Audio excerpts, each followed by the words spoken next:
everybody, my name is James and I, despite appearances, am a human being, and therefore I do have a few prejudices. And though as a road tester I like to try and keep an open mind and see some positive in all things automotive, I have to confess that if one of my friends were to rock up with this, I would look at them and go, oh dear, what have you done? But one of the best parts about my job is getting to face my prejudices, and so today I give you this, a 410 horsepower Ford Fiesta. Hey, yeah.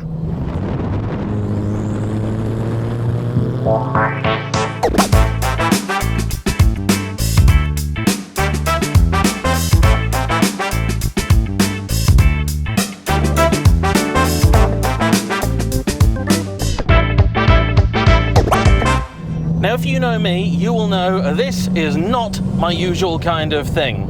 I actually really love the Ford Fiesta. It's a great car. I'm very sad that it's been discontinued. And the Fiesta ST is a genuine performance icon. It's the kind of thing that I think made Ford great.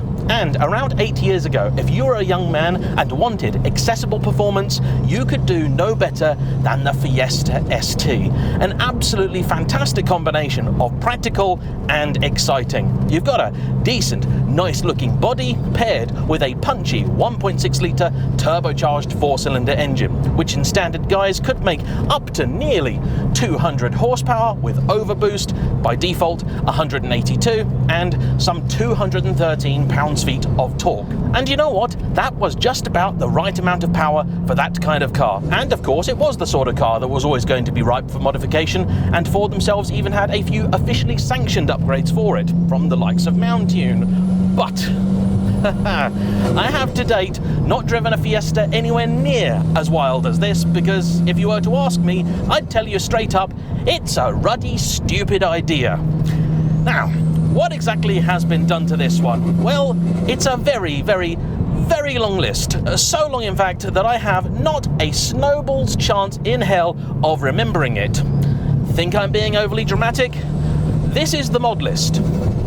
For the engine. On top of that, there has been work done to the gearbox, the brakes, which are AP Racing items, the suspension, which is Bill Stein, you've got these wheels on it, and a few relatively subtle additions to the bodywork.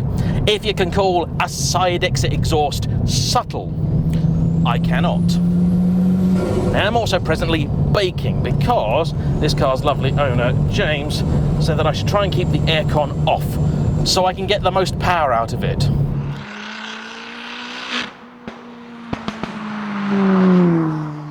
Presently though, the most frustrating thing is the fact that every time I put my foot down, it sounds like there's a Dyson trapped in the bonnet.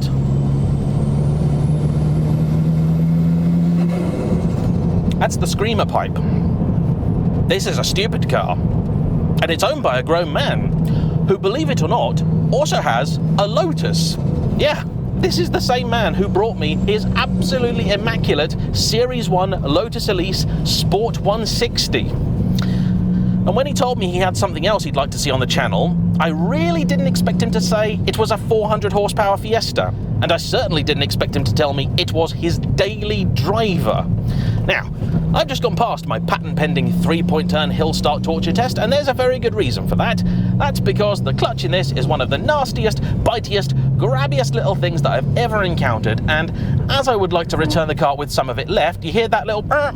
That's it bedding in, apparently. I'm not going to do my traditional 3-point turn hill start torture test. Can we just assume, between friends, that it's horrible? Around a car park, it's just so sudden. It's just nothing, and then it just wants to go. It's, yeah, entertaining. I've not stalled it yet, but I suspect you will have the pleasure of seeing that at some point in the not too distant future.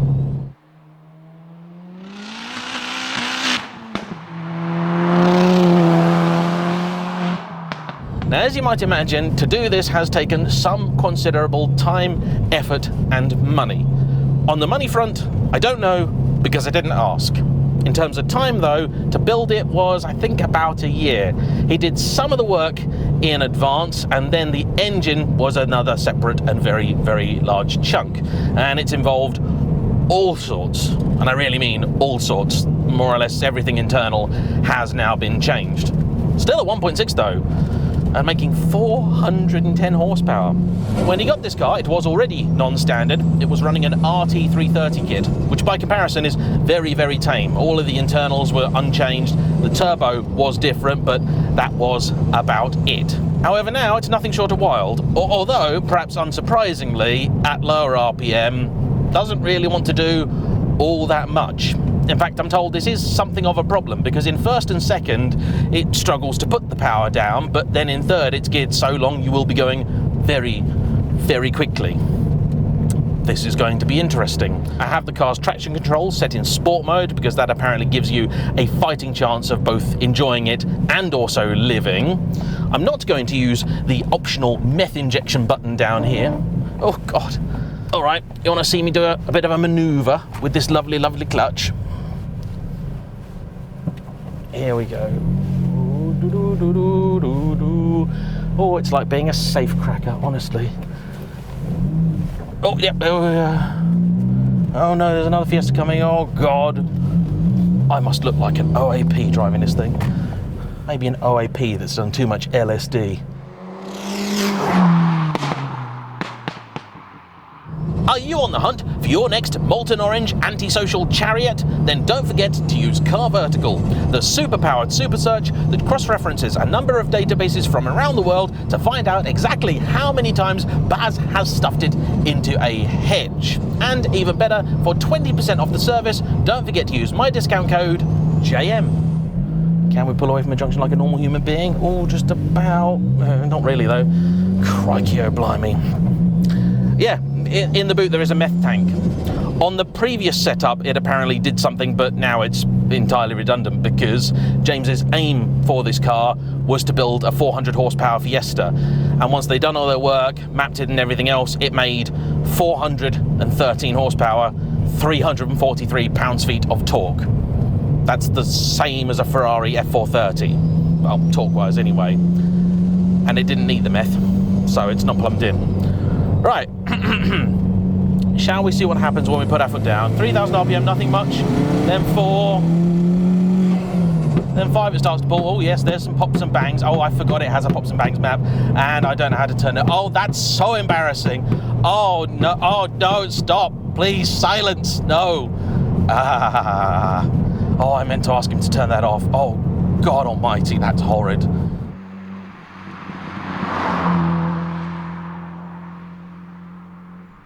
James is a lovely person, and he does know my opinion on these things. I gotta say, I'm impressed with the ride quality, actually. Considering when I left the pub where we met today, it did scrape, something touched, and exiting that pub, I have never had any car that I have ever tested have an issue like that. But this did. He's a daily driver. He's done 3,000 miles in this, apparently, in the last few months. I mean, when you're not on it, you can sort of be subtle, sort of. But it's very, very difficult, it has to be said. Now, while I'm through town, I've got to say, you know what? The Fiesta ST as a package, still amazing. Plenty of room in here. This is an SD3, so you've got aircon, you've got your Sony radio with DAB and everything up here. These lovely heated Recaro seats, which are amazing, nice, comfortable. This car also naturally has a few cosmetic changes inside too, including, most prominently, a pair of boost gauges, which for the driver is in PSI and the passenger in bar. For a laugh. Much the same reason that he's used pound coins as washers under the bonnet. Oh, and the air filter is also in a very, very strange place. If you want to see the full build list, I will put a link to that in the description down below. I've got a Taycan right behind me. Don't know what his game is. Here we go.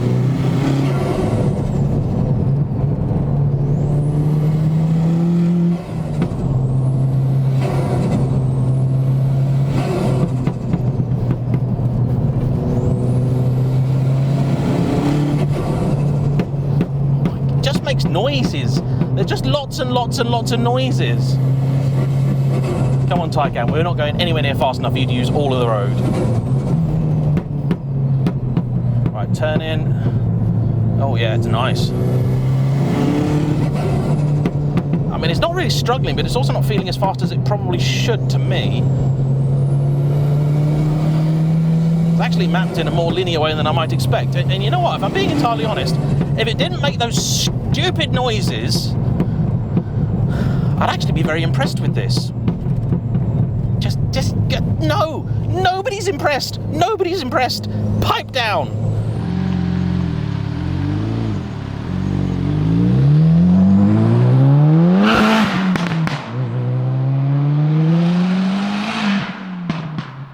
If anything, I think I'm actually a tad underwhelmed. I thought this was going to be like really, really evil and aggressive and difficult, and every time I put my foot down it'd try and drag me off into a hedge.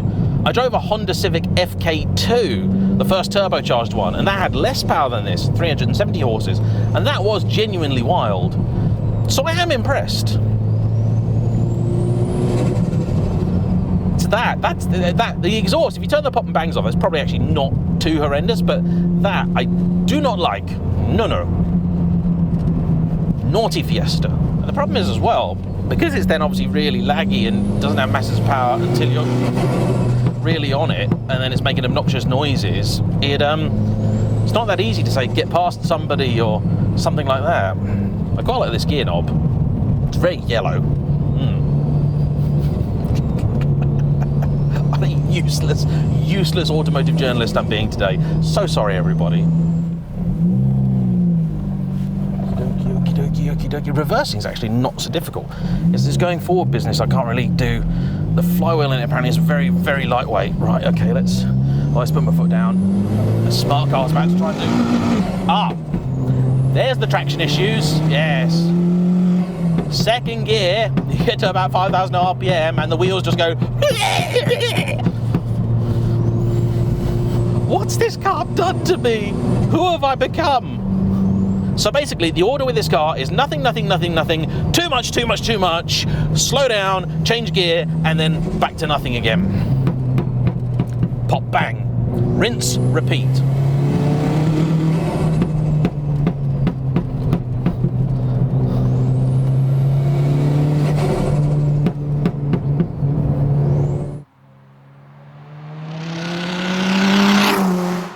I mean, it certainly does pick up eventually, but yeah, 4.5 to sort of 7 really. It's quick. Oh my word! It made a noise like it just ate a bird without chewing. There's another one. I think that was a swan. So self-conscious in this car. It feels like you're going an awful lot faster than you actually are. I'm only just about doing the speed limit here. Gearbox is nice, pedals are nice, quite light, brakes are really good, steering's lovely, always was an ST strong point, somehow not too corrupted by this power. What a silly car. Don't put your foot down in the corner, James, you don't know what will happen. Turning circle? Because you care about that, don't you? You really do. It's alright actually. Visibility is great, but then it's standard Fiesta ST in that regard. Here we go. I was turning the wheel and nothing happened. No interest at all in following my commands. You get it in second gear, put your foot down, get to 5,000 RPM, and then you can turn this wheel as much as you like. It is not listening to you.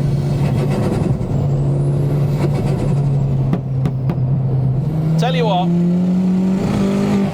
you buy one of these, just go down to the police station and ask for your ASBO to be sent directly to you. It'll save time. I'm not even going that fast.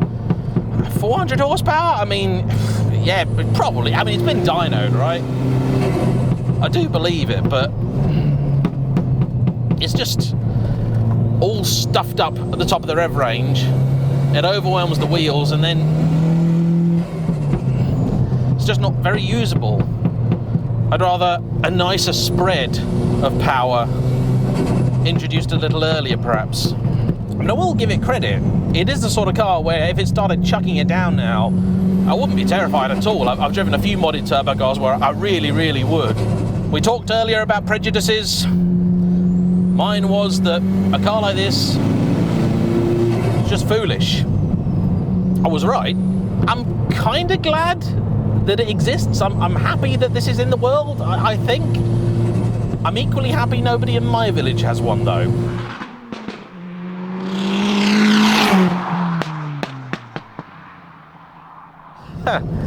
Well, there we go. That's something completely different. So, I want to say as ever, a huge thank you to the owner for bringing it out, and to you for watching. Don't forget to hit that like button, comment down below, subscribe if you haven't already, and I'll see you for the next one. Bye-bye.